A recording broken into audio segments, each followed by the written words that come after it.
Welcome back, everyone. I'm Scott Sery, the founder of Know to Grow, where I take you from having no idea how to make money without a boss to growing that idea so that you can live life on your terms.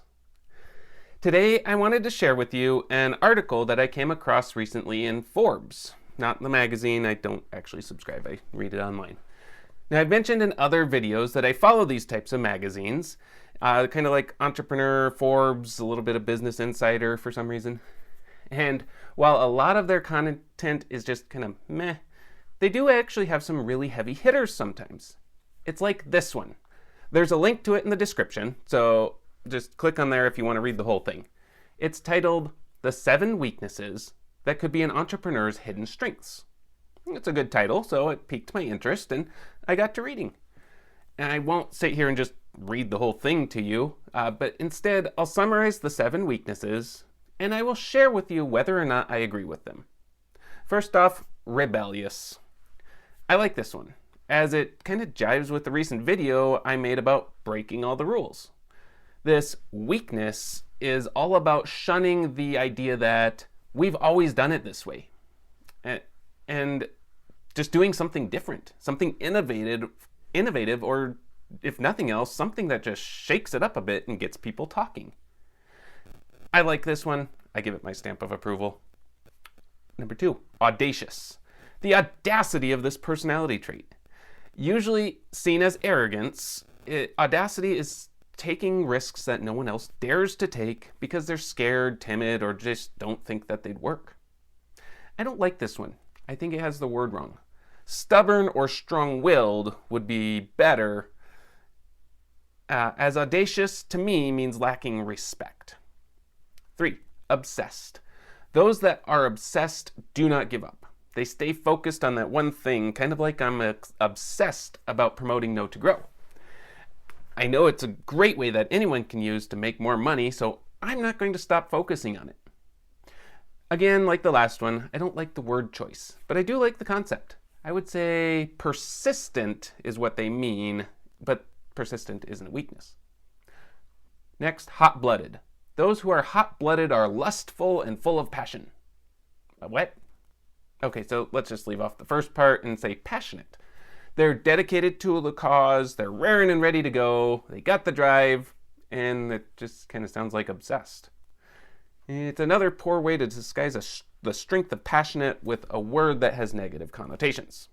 Kind of starting to see a pattern here. Weird. Growing up, I was always the weird kid.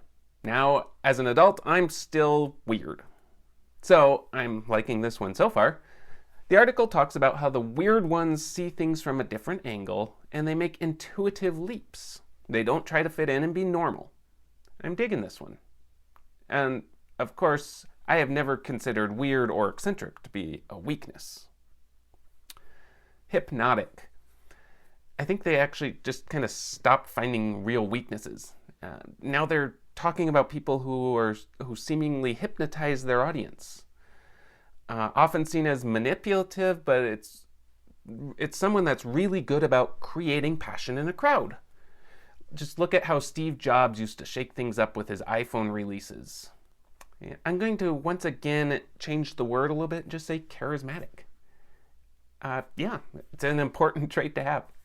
Finally, emotional. In a business setting, emotions are what lose money. But if you want your clients to buy based on emotion, because that's what makes them feel good, you gotta have your emotions under control. You can't be losing your temper or just breaking down and crying when someone criticizes what you do. But this weakness can be a strength when you're able to sympathize with people. I'll call it a win with being in touch with your emotions because that's a good thing. And when you are in touch with your emotions, you don't come across as someone kind of like me who has taken all those emotions and stuffed them into a tiny little corner of his brain where they can just develop into full-blown tumors. Okay, that's the 7 weaknesses. Check out the article. There's some more information on each of those.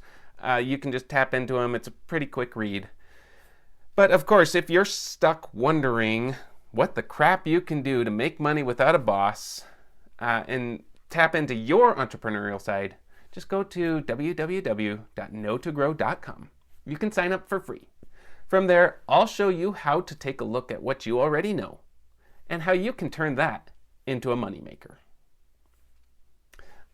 By the way, please like, comment, and subscribe to this video. It's super easy and doesn't cost you anything, but it really helps me out so I can keep providing this material for your viewing pleasure.